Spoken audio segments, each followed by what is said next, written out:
Okay, so the number 3 is going to be in Paris, and probably we're shooting next year, and the 2015 it's probably at the next Brazilian movie festival in New York.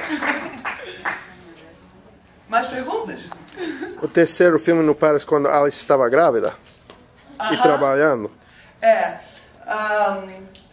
Alice is pregnant right now, but probably when we're gonna shoot, there will be a time lapse. So probably she will have a baby.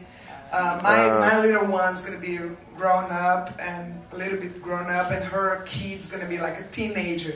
So we're gonna have all this funny stuff with the teenager, and you know, having a mom working in a workshop. It's kind of cool, you know. The little boy is gonna be, you know, a very nice character in the next one. In New York City, it was like very short. We shot most of the scenes that are inside. We shot in Rio pretending we were here, because it's very expensive to do it here, and the whole crew, it's a lot of you know, money and time and everything. So we had a studio in Rio with all the scenes inside. We shot in Rio, and then we came to New York only to do the outside shots. And we stayed here like less than 10 days, and we were like in a pretty busy schedule, working like 6 a.m. all day till night. And unfortunately, because we would like to be here for the whole month, shooting at least for 2 months, but we had, you know, a very tight schedule and everything. The Central Park scene, what time did you shoot that scene? Because it was like almost empty. Yeah, but you know, this is very nice, because you know, shooting in New York, it's really difficult because you have to have permission for everything. But on the other hand, you really got things happen, you know. So we had to do the production worked a lot. Before we arrived, we had a American production. We had 2 crews. One crew in Rio to shoot everything, and then we came to New York. We had a whole different crew, whole different everything. We came just the actors, director, producer, and the cinematographer. Nonato, yeah. And the whole crew, like the guy, the cameraman, and the makeup artist, and everyone was from New York. And so we had this big thing going on, and we had all the permissions and everything. So we really had, I was feeling like a star, because they would close the streets and do everything, so we would be there shooting, and it was really, you know, things were going on like big business. And it was so much fun. And it's very thrilling for us to be here, working here, because it's like a dream. It's like a dream come true. And we arrived here like, oh my gosh, we're gonna make it. And everybody was so excited. And it was like really, really lots of pleasure and and everybody was nervous at the same time. But New York is such a special place that, you know, even the little things that didn't work, it turned out to be very nice. Remember that scene that I was talking to her, and then she meets her husband, and then he comes and I jump at him, and then I take advantage of the scene. That was a very important scene for me, and I was very focused, and it was like very special for me to do that. And then we woke up in the morning, and it was raining, pouring raining cats and dogs, and I was, can't believe today it's my scene. Shouldn't be raining. And we were like, yeah, let's wait. But we couldn't wait all day long, and it didn't stop raining. So we said, okay, let's go on and shoot in the rain. And it was much more beautiful because the floor was wet, and you know, everybody was walking. The people, we had no extras. We had no extras. There was just people passing by. And everybody was, you know, New Yorkers, really stylish with their umbrellas. And at the end, it was nicer, even nicer, because it was raining. So it's so nice to be in New York. That even things that we're not, you know, waiting for, we're not, you know, ready, but then something happens and it's even better. Definitely. Deleted scenes, lots of deleted scenes. Yeah, because, you know, actually the script is very nice, you know. Sometimes you see and you think, oh, they're improvising. Not really. You know, there's a little bit of improvising, but most of it was written there. And we really rehearsed it. And it's like, it's really, you know, it looks like it's improvising, but it's not. It's everything written down, and we, you know, rehearse a lot. And then the movie gets a little big. It happens in every movie. And then someone, the director's cutting his wrist. He doesn't want to cut anything. He feels really, you know, it's very difficult for the director to, you know, to cut. But we have to, because this is a comedy. We cannot be here for 2 hours. So this is an hour and 20. Yeah. An hour and 20 minutes, and it's already a big one. So, yeah, we did have to cut. We felt sorry because, you know, we always like the things we do, but you gotta have, you know, the rhythm going on, and sometimes things that you think they're gonna come out real nice, they don't.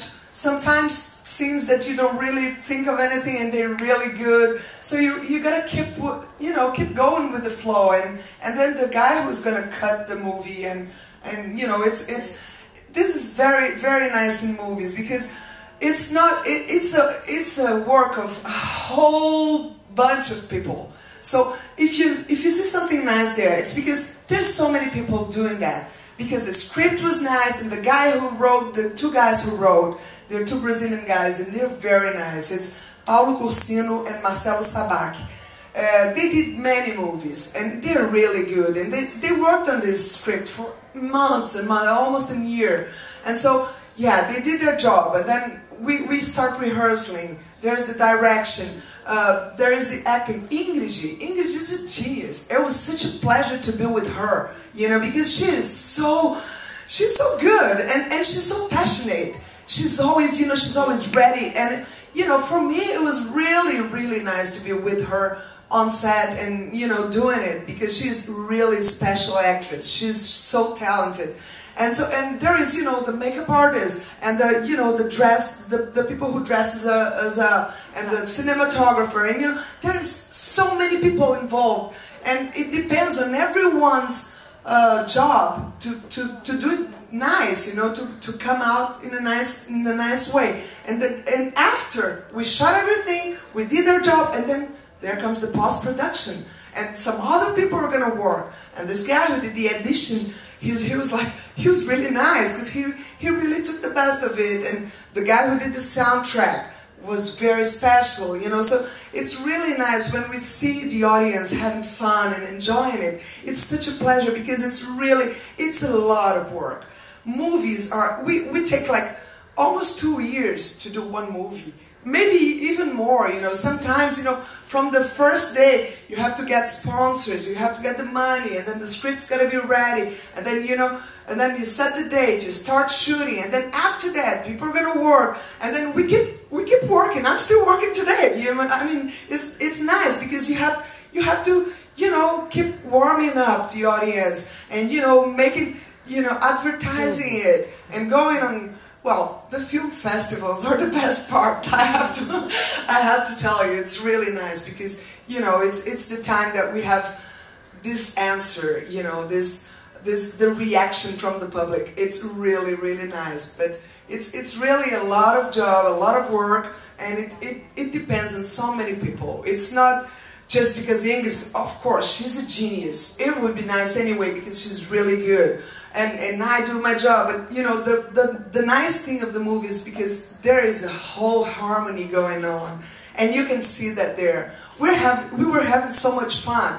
This is really cool, because if you have a stressed out crew, if you have a director that's, you know, shouting or yelling to everyone, you can see it. There's a tension. If things are going smooth and everybody's having fun, it shows, you know. I don't know, it's like magic. It shows, and people get involved with that. And I think one of the reasons that we have this movie was a great success in Brazil. We have 5 million people watch this movie this year. This number is it's really good for Brazil. Of course, not for America, but for Brazil, 5 million people. It's like a lot of people. So I guess that the reason of such a success is because, you know, everyone was really focused, everyone was having fun, and everyone really, you know, got ready to do that and did their best.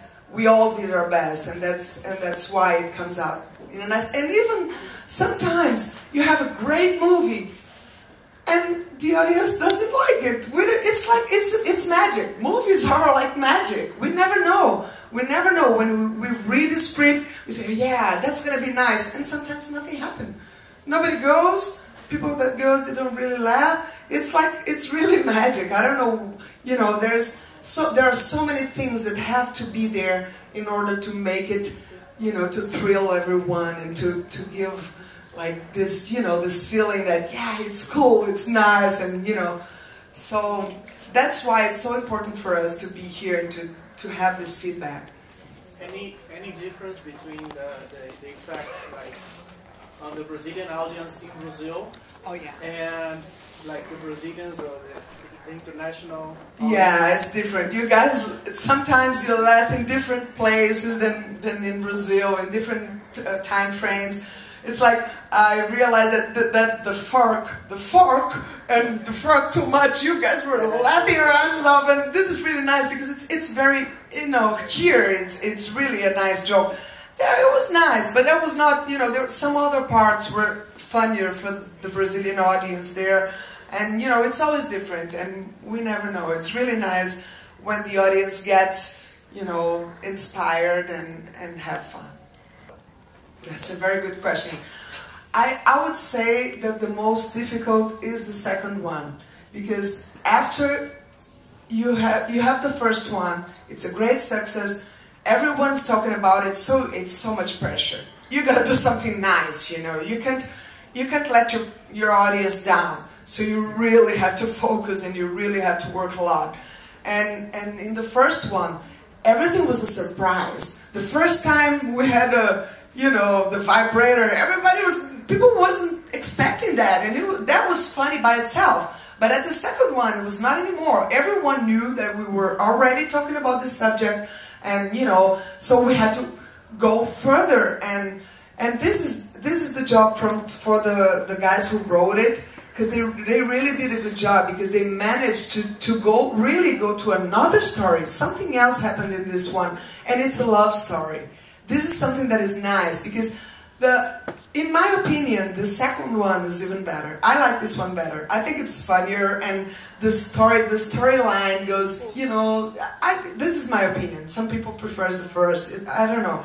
But it was more difficult to do the second one, but the result, I think it was best. I have no expectations. When we're doing it, we're so focused in doing it. And it's so much, you know, you cannot expect, because if you're expecting something, even if it's good, it's never, you know, as good as you expected. So we try to keep our expectations down and really get focused. Do your job, do your thing, and then we'll see if it's gonna happen or not. But during the shooting, and even before, you know, when we're rehearsing and we're getting ready, we never know. I didn't even think if it would be a success, if people would like. I was really, you know, I gotta do this right. I gotta do this real good. And, you know, the first one was nice. People liked it. So and the characters, they got, you know, they like in the first one, my character, she was more free, and she was always, you know, she was taking drugs and smoking pot, and she was really free, you know, cool girl. But then at the second one, it's totally different. She's got a baby, and her life changed. So I had to do, you know, the hair was different. We tried to show you guys that something happened in the life of this, in the real life of this character, that she's somewhere else. You know, she moved and she transformed herself, and she's doing something else. Of course, she's still, you know, always ready for fun, but it's in a different way. That there's this scene that she really wants to get laid, and the guy calls and she's changing the diapers. He says, "Oh, today I have no babysitter." She doesn't tell it to him. No, you know, I have a meeting with a friend, and she's looking at her baby. Oh, you know, no way. Bye-bye, bye-bye. Of course, she's not going to leave her baby to go out with anyone, you know. the whole. So there are little things that are very, they're very subtle, but they're really important for you to believe in what we're doing. It's like it's very sophisticated and subtle to make the characters believable. Because if it's not, it's you don't get it. You don't really get into the movie. We have to make you guys believe in whatever is going on. So it's nice that there's this whole the transformation of the characters and yeah, I think I'm really happy that you guys were laughing, because we never know, even when it's ready. Of course, 5 million people watched, but every audience is a new audience, and we are always thrilled to see the reaction of the audience, and we are always nervous as well. It's not nice to expose ourselves, and of course we like it, it's great, but sometimes we get so insecure. Is this gonna, are the people gonna believe that? Are they gonna think it's funny? Are they gonna like it or not? We never know. And it's like, ooh, I'm so glad you guys, laughed and had fun, because when you see that, okay, one more audience, one more, nice night, and everybody had fun, and this is really, really, really nice for us. Are we going to ever meet Marcela's baby daddy? And was it already written in the script that she's the type of person, party, she's going to be a single mother anyway, okay, with no man? The daddy, he wasn't the first one. He's a small, fat, chubby, very funny guy. And he's gone. And she's independent, and she probably was going to have an affair with that gorgeous French guy that came along. And it's like, Marcela is always ready, she's a right-on girl. So thank you, everyone. Don't forget to vote.